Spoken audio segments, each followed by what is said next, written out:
O projeto Empresa está de volta para lhe dar conta de histórias de outras empresas que estão a marcar a atualidade.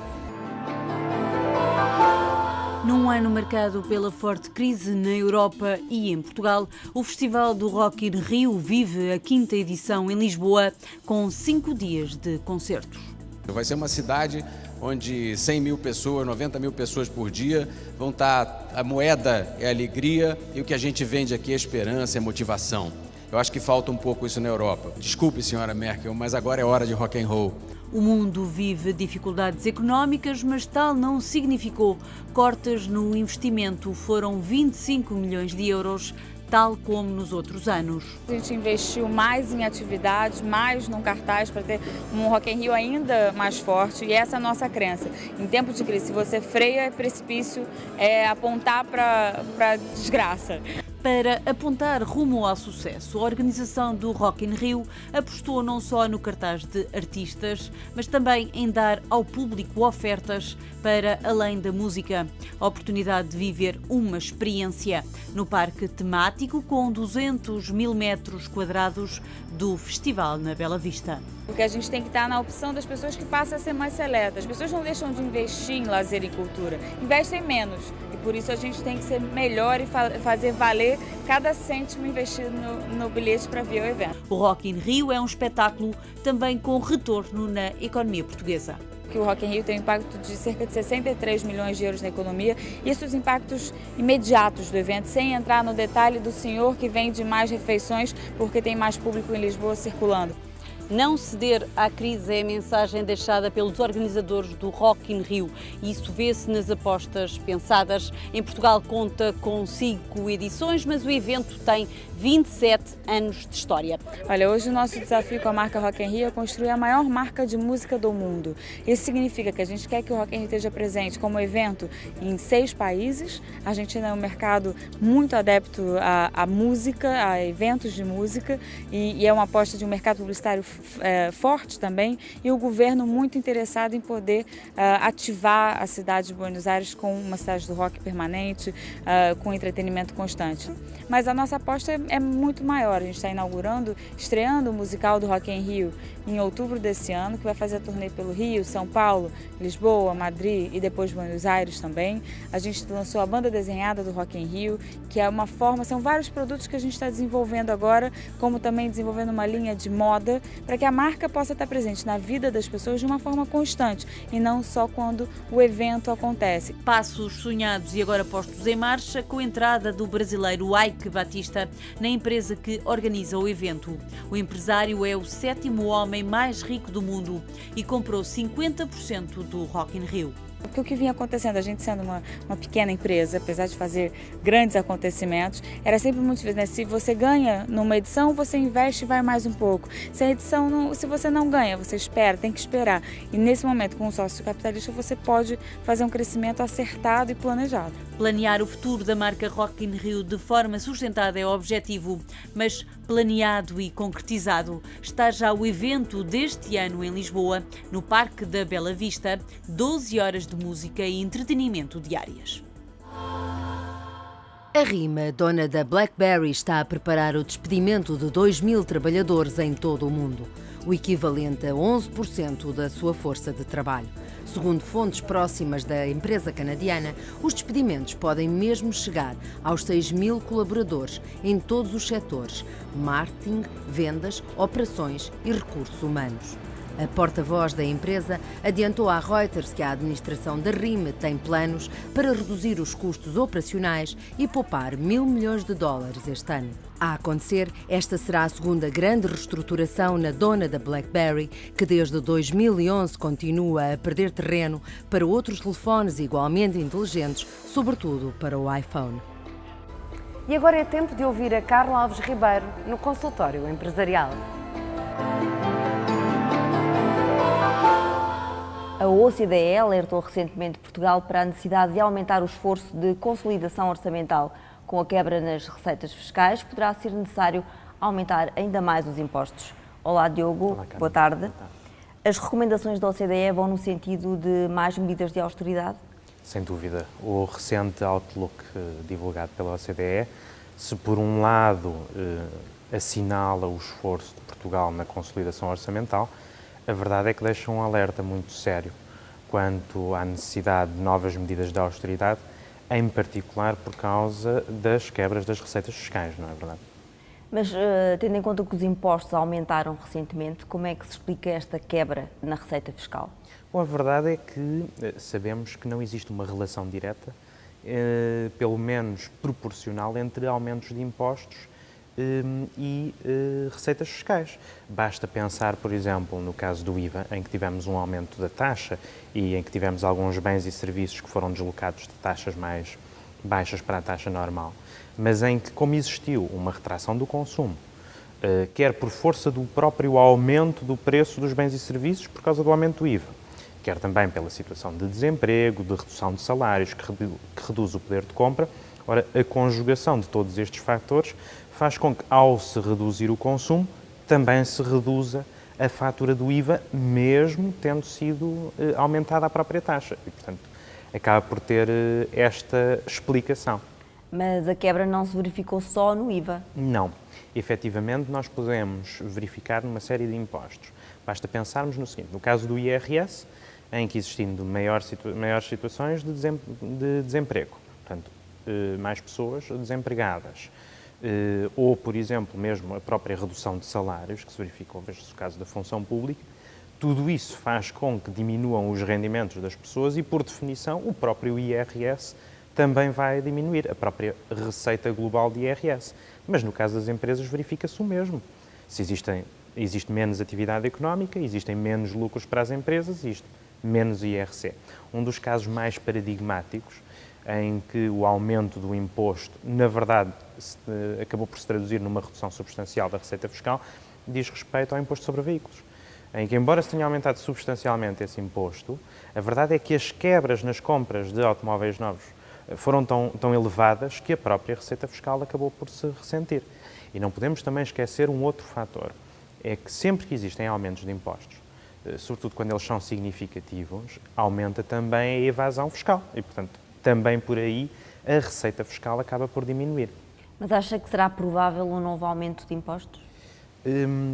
Nós temos aqui que olhar um pouco também para aquilo que Portugal acordou com a Troika e, de facto, a perspectiva dentro desse acordo é que nós já fizemos uma série dos aumentos de impostos que aí estavam previstos e, portanto, a consolidação orçamental deverá passar agora um pouco pela redução da despesa fiscal. O que é que isto significa em termos de despesa fiscal? Significa que ainda existem alguns benefícios fiscais, quer para as empresas, quer para os particulares, que continuarão a reduzir e que, portanto, vamos continuar a assistir a esta redução nos próximos tempos. Há, no entanto, um aumento de imposto que se avizinha e que diz respeito, e que também estava previsto no memorando assinado com a Troika e que diz respeito ao IMI. Como nós sabemos, está em curso a reavaliação dos valores patrimoniais dos prédios e isso claramente vai significar um aumento de IMI, um aumento de impostos, mais uma vez em linha com esse acordo com a Troika. E que outro tipo de medidas fiscais se podem esperar que poderão eventualmente afetar as empresas? Há aqui uma medida em curso, também em linha com o memorando da Troika, que diz respeito à intensificação das inspeções fiscais. E isso tem um impacto tremendo nas empresas.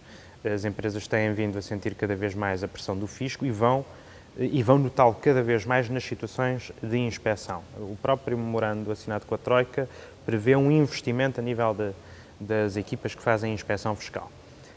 Existe uma outra medida que também estava prevista no memorando que ainda não teve aplicação prática, digamos assim. Tinha a ver com o reforço das competências e o reforço das capacidades dos tribunais fiscais.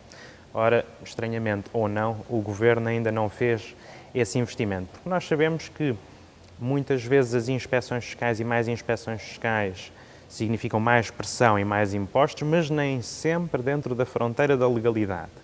Enquanto que um reforço nos tribunais fiscais acabará por muitas vezes pôr cobre a algumas situações de ilegalidade da administração fiscal e conhecemos os dados em termos de sucesso dos contribuintes nos tribunais fiscais e, portanto, se calhar isso até contribui para a redução da despesa e não para o aumento, o que não deixa de ser interessante.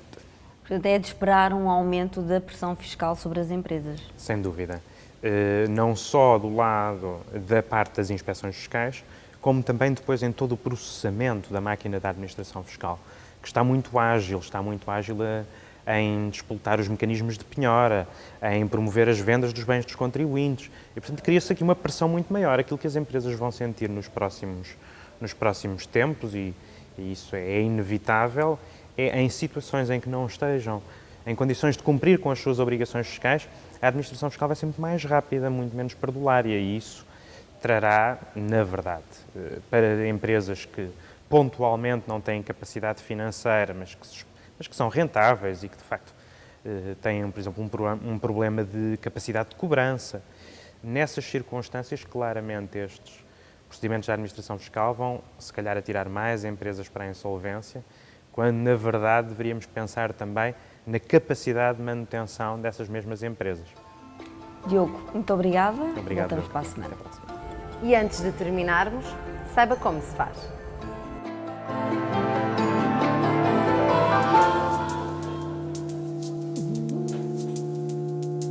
A Portela Cafés torra o próprio café há 22 anos na cave do Centro Comercial da Portela, onde abriu a primeira loja em 1977. À fábrica chega o café verde de mais de 30 origens. É comprado a corretores espanhóis e italianos. Os arábicas, mais aromáticos, suaves e com menor teor de cafeína, são provenientes da América Latina e do Sul e são cotados na Bolsa de Nova Iorque. De África e Ásia vêm os robustas, com um teor de acidez e cafeína mais acentuado, transacionam-se na Praça Londrina. Os grãos de café verde que chegam nas sacas estão secos, mas retêm ainda alguma umidade. O processo de torra tem como objetivo extrair essa umidade e ir baixando os picos de acidez. A matéria-prima, neste caso um robusta da Índia, da região de Malabar, é despejada para dentro da tremonha. Segue depois por uma manga até ao equipamento da torra. Cada saca contém 70 kg de grãos de café. Os grãos ficam à espera que o forno aqueça até aos 220 graus. Quando a luz intermitente se fixa, é ligado o queimador. Assim que o forno atinge a temperatura pretendida, abre-se uma porta e a matéria-prima cai lá para dentro.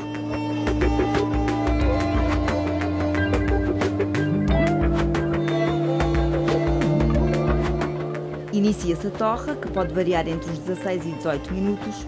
Nessa fase, a experiência de quem está a supervisionar o processo é importante. Vão-se tirando amostras, os grãos vão ficando mais escuros. Durante a torra é extraída dos grãos uma película denominada pergaminho ou folha de prata, um subproduto que serve de fertilizante de terras. Os grãos de café, já torrados, são depois despejados para o arrefecedor.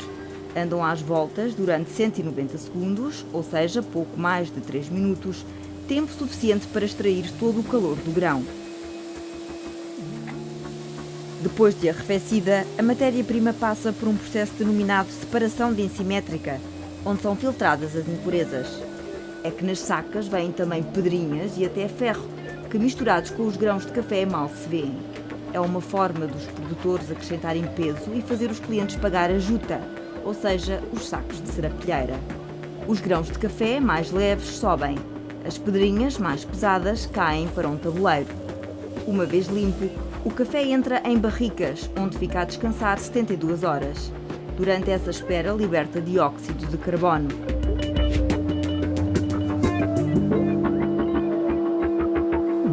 A Portela Cafés torra o café por origem. O blend, ou lote, é feito na fase de produção numa máquina equipada com 16 silos, com capacidade para 100 kg cada um. Os grãos de café já torrados entram para a balança e os silos são carregados automaticamente. Cada silo contém uma origem de café. Procede-se então à mistura das várias origens, consoante a fórmula concebida e guardada por Ângelo Pedro Marçal, proprietário da Portela Cafés. O café mais conhecido e vendido é o Portela 5 estrelas, que resulta de uma mistura de 15 origens diferentes, onde predominam os arábicas. A máquina vai buscar automaticamente a cada um dos silos a origem que compõe o lote. A mistura é depositada no recipiente para depois entrar no silo de embalagem, dá-se forma ao saco, neste caso de 1 kg, e faz-se o enchimento. A embalagem é pesada fechada a vácuo. Nesse processo é extraído todo o oxigênio contido na embalagem para evitar a oxidação do produto. O café pode ficar embalado até 1 ano sem perder as características. A Portela Cafés produz 1,5 toneladas de café por semana, apenas para venda própria. A moagem dos grãos é feita nas lojas no momento da compra.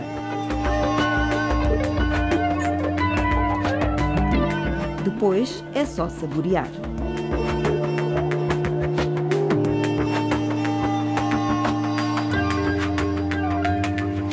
Ponto final no Projeto Empresa. Pode deixar as suas sugestões em projetoempresa@economico.pt. Nós voltamos para a semana. Até lá, tenha boas ideias e, quem sabe, um novo projeto.